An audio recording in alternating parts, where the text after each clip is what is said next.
Voilà. Attribution des subventions aux associations locales au titre de l'exercice 2013. Donc dans la note de synthèse, vous avez le tableau en annexe 1 qui prévoit la répartition des montants. Il est demandé donc au conseil municipal d'approuver cette répartition.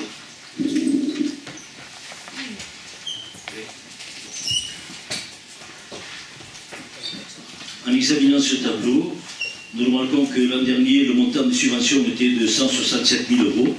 Non, 163 000. Cette année, c'est 167 000. C'est bien. Mais la répartition, je vais dire un mot fort, se fait à la tête du client. Je ne prends pour exemple qu'il y a 3 associations de marque catalane. Il y en a une qui perçoit 1 500 euros, celle qui fait le plus de travail sur Banyuls, travail pédagogique, travail pour la fête des vendanges, représentation en Bretagne et ailleurs, elle reçoit 1 500 euros. L'autre association de marque catalane reçoit 2 000. Et l'autre association, 2 500. On ne comprend pas pourquoi il y a ces différences. Enfin, moi je le comprends très bien, hein, mais je ne peux pas le dire publiquement, chacun l'aura compris.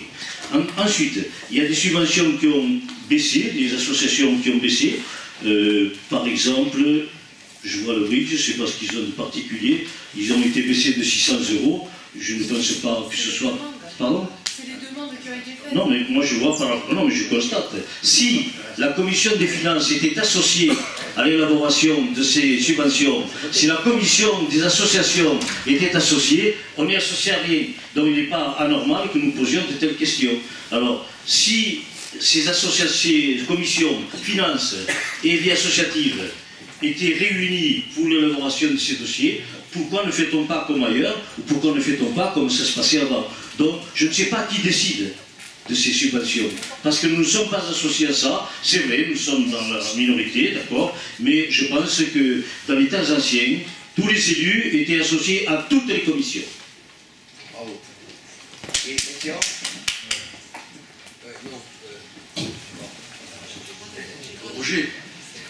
Roger, entre toi et nous, on n'est pas la minorité, on est la majorité. Eh oui, c'est ça. C'est question de sémantique. Non, c'est question d'arithmétique. De sémantique. Non, d'arithmétique. Tu as raison. Oui, donc ça veut dire que, a fortiori, demander... Non, la sémantique, c'est la capacité de traduire un mot dans sa contenance. L'arithmétique, c'est la capacité d'additionner des chiffres. Rien. Voilà. Et donc, c'est pas grave, c'est du français. Et donc, ça veut dire que la revendication est d'autant plus légitime d'être associée dans le cadre de l'attribution des subventions. Moi, il y a un deuxième problème. C'est vrai que c'est à la tête du client, on peut le constater. On ne va pas nominativement annoncer qui est à la présidence de certaines associations qui sont largement dotées, d'autres qui le sont de moins bonne manière, et d'autres carrément qui sûrement ont demandé des subventions qui n'ont rien eu. On ne sait pas où ils sont, ceux-là. C'est pas mal, c'est un bon ratio. Peut mieux faire. Élève Madame Mortier peut mieux faire. Eh bien, mais par contre, moi, ce qui me pose un petit peu le problème, c'est quand même d'aller de temps en temps, là aussi il s'agit d'argent public, de demander, je sais que ça peut déranger, mais je crois fortement au tissu associatif. Il manque quand même un élément important, c'est la capacité qu'on a à faire travailler ces associations de manière coopérante. Aujourd'hui, il y a à peu près combien? 82, 83 associations, je ne sais plus trop, quelque chose comme ça. Ça serait bien qu'on leur donne les moyens et l'envie surtout par le fait de la catalyse d'une équipe municipale de travailler ensemble. Il ne s'agit pas, quand on est élu, que de donner de la manne financière, parce que de temps en temps, peut-être il est bien aussi d'abord de savoir quelle est la capacité d'utiliser de cet argent public, quels sont les objectifs à atteindre. Moi je vois des sommes, et je me dis que quand on les traduit sur le terrain, je me demande pourquoi on leur fait des subventions, parce que je ne les vois pas sur le terrain. Mais dans tous les dossiers de subvention, ils font leur projet et ils nous demandent un montant. Hein. Oui. Dans tous les dossiers de subvention. Oui. Après, il y a des projets qui sont finançables et d'autres qui ne sont pas finançables. Et s'arbitrer comment? Sous quels critères? Par quels critères l'arbitrage? Parce qu'on leur demande des comptes, on leur demande des comptes, des évaluations de... Oui. Alors, moi, sans nommer personne, hein, quand une association génère un excédent et qu'on lui donne encore la même somme, voire un peu plus, alors cet excédent, normalement, il pourrait être retranché de la subvention qu'on va lui redonner. Et pourquoi on ne la retranche pas? C'est pas n'importe quoi, monsieur Rennes. Déjà, c'est pas vrai, on ne prend pas d'excédent, on demande sur des gros montants, je sais de qui vous parlez, on leur demande leur compte bancaire.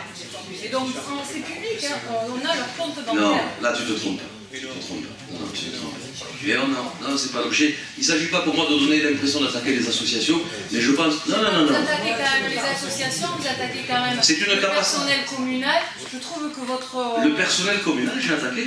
Un peu la masse salariale, je trouve que votre démarche est un peu... J'ai attaqué le personnel communal. Je l'ai senti comme ça, oui. Non, ça c'est une cap. Alors vous avez un art consommé, cher ami, à déplacer le problème à tel point que mes propos je ne les reconnais plus.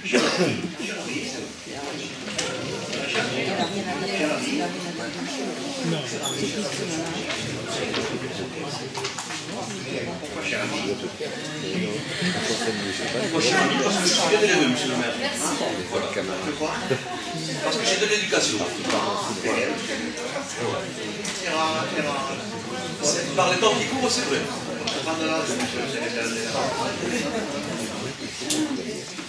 C'est bon?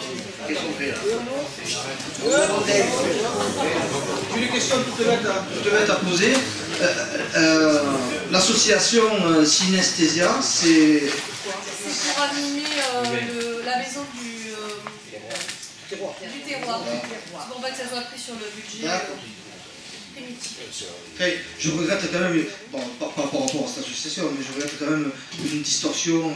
Je rejoins un peu Roger en disant qu'il y a quand même une grosse distorsion entre les associations, même si elles ont présenté des budgets, si elles ont présenté Les un trois projet. marques catalans ont demandé 3 budgets différents en fonction de leur projet.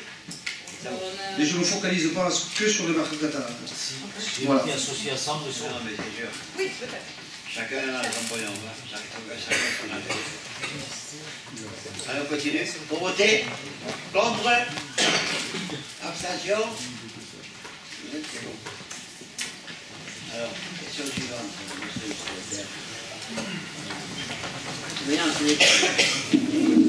Le point numéro 13 porte sur les surveillances de plage, approbation de la convention à intervenir entre la commune et le SDIS. Donc la convention est en annexe 2.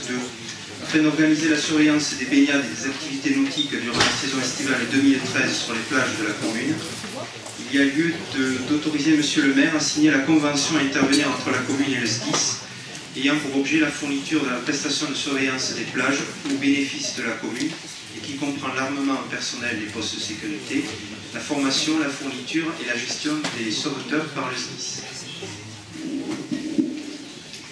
Question? Qui est contre? Abstention?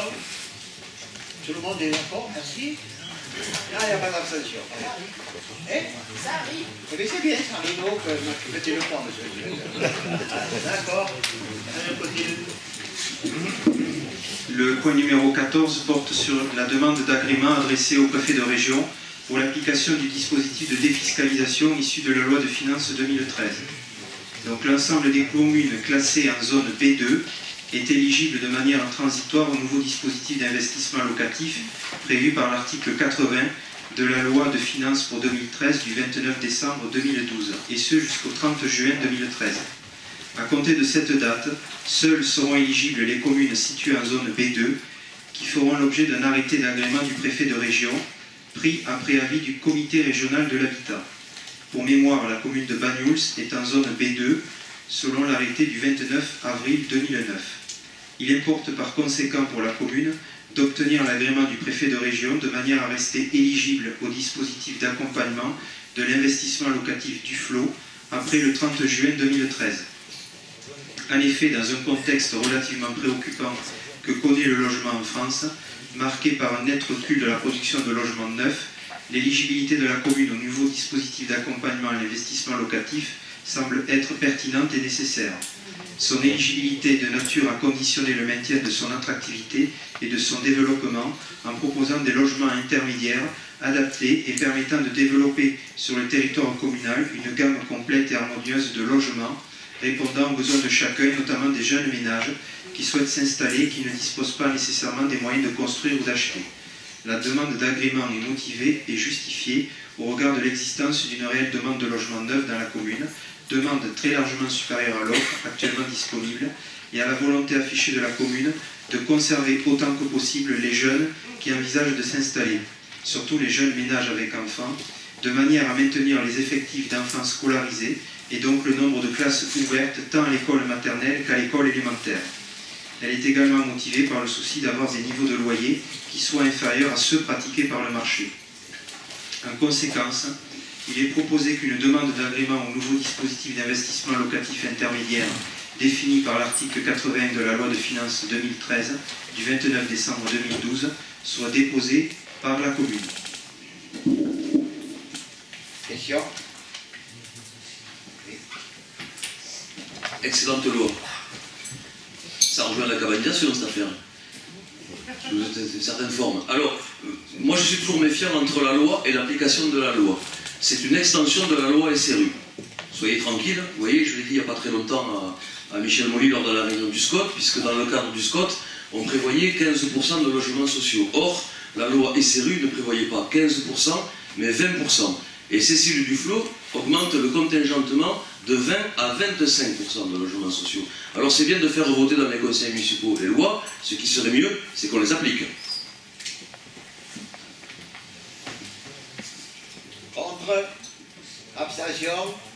Merci. Le point numéro 15 porte sur l'installation classée pour la protection de l'environnement, Université Pierre et Marie Curie, création d'un aquarium public. Donc l'Université Pierre et Marie Curie, au titre de la législation relative aux installations classées pour l'environnement, a déposé un dossier de demande d'autorisation d'exploiter un nouvel aquarium public sur la commune de Banyuls, observatoire océanologique 19 avenue du Fontolet sur la parcelle cadastrée section AB numéro 543 d'une contenance de 1296 m². L'aquarium de Banyuls constitue pour le grand public depuis 1885 la vitrine de l'observatoire océanologique dit laboratoire Arago. Avec le temps, l'aquarium actuel ne répond plus aux exigences actuelles, notamment concernant le mode de présentation publique, mais reste toujours un outil indispensable pour la recherche. Le projet consiste en la création d'un nouvel aquarium public, d'un laboratoire en biologie et en biodiversité marine et d'un incubateur d'entreprise.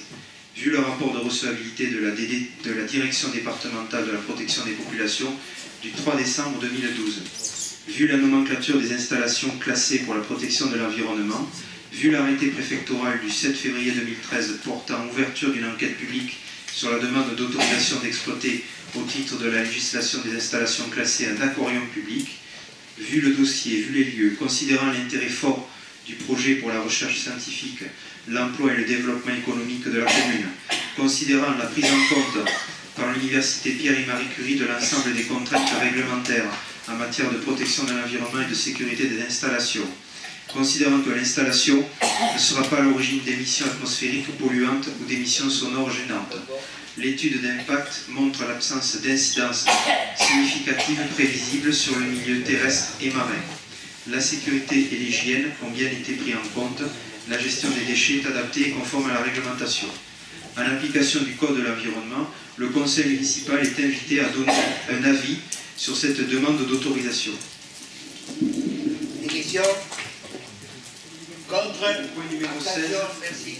concerne une nouvelle convention de mise à disposition partielle de personnel communal au sein des équipements de pôle emploi jeunesse de la communauté de communes. En annexe 3, donc, vous avez le projet de convention afin d'assurer la prise en charge des enfants durant les temps périscolaires et extrascolaires. Certaines communes, dont la commune de Banyuls, mettent à disposition de la communauté de communes des Alberts du personnel rattaché aux écoles, aux cantines ou à l'entretien. Pour harmoniser entre toutes les communes le mode de calcul des interventions des agents communaux mis à disposition, le conseil communautaire a délibéré sur la facturation au coût réel. Le conseil municipal est donc invité à valider ce mode de calcul et à autoriser monsieur le maire ou son représentant à signer la convention en découlant. Des questions? En termes de personnel, combien ça représente l'effectif qui sera mis à disposition? Ça représente combien de personnes l'effectif? Je ne peux pas vous dire, je n'ai pas les chiffres. Il faudrait que je me renseigne auprès de la communauté de communes. C'est un effectif communal qui est détaché à la communauté de communes. Mais c'est en fonction du temps de travail. D'accord. Donc c'est fluctuant.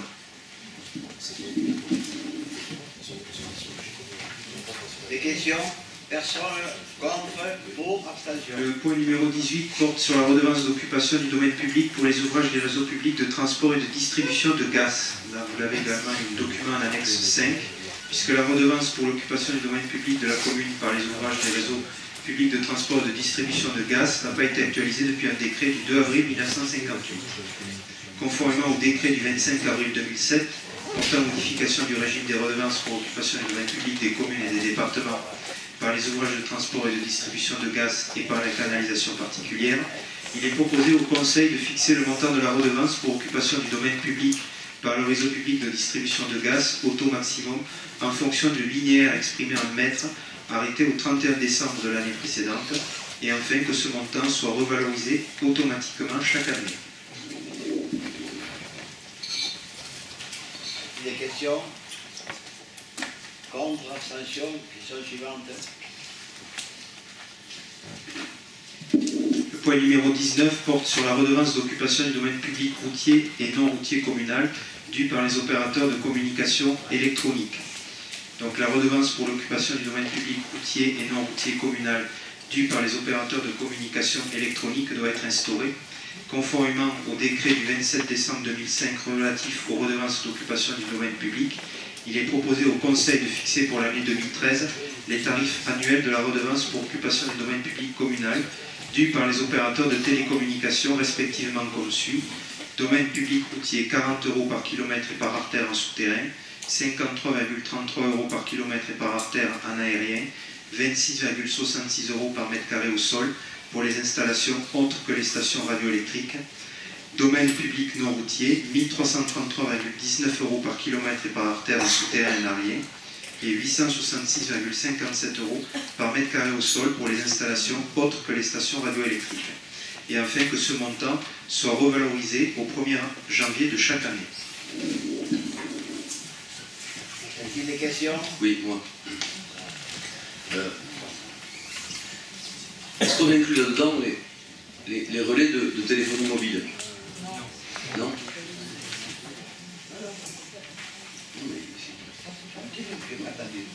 Non, je posais la question de savoir si on intégrait les relais de téléphonie mobile, type le relais qu'on a en Maastricht. Non, c'est le CCAS et CANES. Non? Non.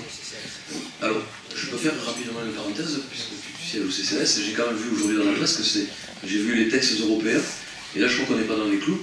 Il faut que le relais soit à minima à 500 mètres des premiers lieux de vie. On n'est pas à 500 mètres, et c'est la loi. C'est la loi européenne. Tu prends l'indépendant d'aujourd'hui, et c'est confirmé. Donc, ceux qui avaient implanté leur relais de téléphonie mobile et qui n'étaient pas à 500 mètres, il faut qu'ils les démontent.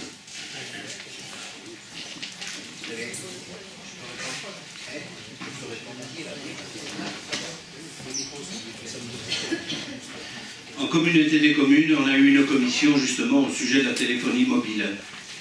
Tous les relais de télévision, de téléphonie mobile ont été contrôlés par la communauté des communes. Renseignez-vous auprès de M. Molly, puisque vous connaissez bien M. Molly, ou M. Aliagas, il vous répondra à ce sujet. Donc, il n'y a aucun risque au niveau du relais de Madeloc, juste un petit peu derrière, mais... Attendez, laissez-moi terminer. Au relais de Madeloc, juste un peu derrière le relais, il y aurait peut-être des risques, et encore, c'est pas sûr. Et au niveau du Maastricht, ça a été contrôlé, il n'y a aucun risque. C'est une réponse normale. Il y aurait peut-être des risques, mais on n'est pas sûr. À Madeloc. Derrière Madeloc. Contre. Abstention. Merci. Le point numéro 20 porte sur la défense des forêts contre l'incendie, la mise aux normes et la création d'équipements, demande de subvention auprès de l'État et du Conseil général. Donc la protection de l'ensemble du bassin versant de la commune de Banyuls nécessite la finalisation d'un ensemble d'équipements, jonction de pistes, points d'eau et coupures par feu, commencé depuis plusieurs dizaines d'années pour pouvoir assurer une prévention efficace et une sécurisation des services d'incendie en cas d'intervention. Ceci se traduit par une proposition de réalisation d'équipements complémentaires contre l'incendie dans un secteur sensible aux incendies de forêt. Il s'agit de la liaison col de l'Alzine, piste AL 74. La majeure partie du territoire communal est située en site classé, ainsi que pour partie en zone Natura 2000. Aussi, il y a lieu pour les travaux d'obtenir au préalable les autorisations ministérielles nécessaires aux travaux de ces classes, au titre de ces deux classements. Il est demandé donc l'autorisation au conseil municipal de déposer un dossier de subvention à l'État à hauteur de 80% du montant total hors taxes des travaux, qui se décompose ainsi: ouverture de piste DFCI 36 000 € hors taxe. Ouverture de pare-feu, 73 500 € hors taxe. Ouvrage d'art, 4 500 € hors taxe.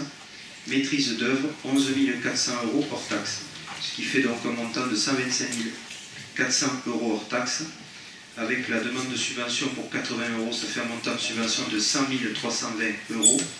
Un autofinancement communal à hauteur de 20%, ce qui fait 25 080 €. Et donc un total, comme je l'indique, de 125 400 €.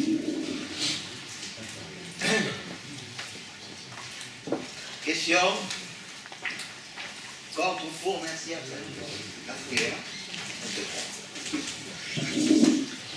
Donc le plan de réception et de traitement des déchets d'exploitation et de résidus de cargaison des navires en annexe 7. Donc le conseil portuaire, le 28 mars 2013, a émis un avis favorable sur ce document. Il n'y a eu que 2 modifications par rapport au document existant. Pardon, monsieur le secrétaire général, on est passé du point 20 au 22, on a oublié le port, 21. Et vous ne le dites pas, mais nous on a un ordre du jour. Vous avez le temps, monsieur. Mais si vous ne le dites pas, on est passé du 20 au 22. Là, je le ferai tout à l'heure, vous ne commandez pas ici. On continue, on arrêtera au 21, point final. Alors le 21, il passe à numéro 25 maintenant. Allez, continuez. Oh. Le port c'est en 25 maintenant, c'est plus en 21. Ah, bah oui. Vous n'avez pas compris sur les 5, alors on est continue. C'est vrai. Donc il est proposé à l'Assemblée de voter ce projet. Par rapport au document existant, il n'y a que 2 modifications, puisque dans le paragraphe 3.1.1 pour le site A, il y avait 3 containers de 600 litres, on passe à 2 containers de 1200 litres. Et pour le site F, il y avait un container de 600 litres et on passe à un container de 1200 litres. Voilà. Donc il est demandé au Conseil d'approuver ce plan de réception et de traitement des déchets.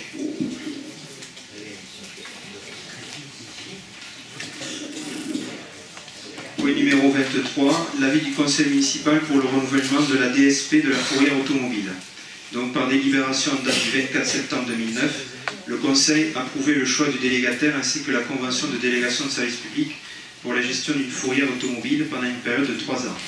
La fourrière automobile est destinée à l'enlèvement, la mise en fourrière et la garde des véhicules en infraction sur le territoire de la commune. Le rapport d'analyse et de synthèse présenté par le service de la police municipale de Banyuls confirme l'utilité des interventions de la fourrière face au nombre important d'infractions relevées durant les 3 années écoulées.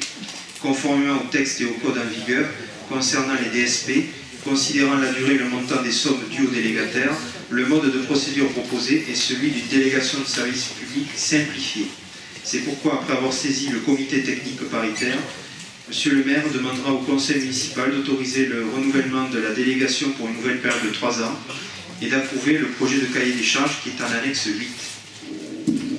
Des questions? Non, on continue. Allez. Liste des immeubles pour lesquels la Parlement a présenté. Allez. On n'a pas voté. Si, j'ai fait voter. Allez, on vote alors, levez la main. Voilà, ce palais sera content, levez la main. Et ça n'est encore, levez la main aussi. On est d'accord? On est d'accord. Allez, question suivante. Voilà. Le point 24, c'est la liste des DIA, comme d'habitude, il s'agit d'une information. Et donc le point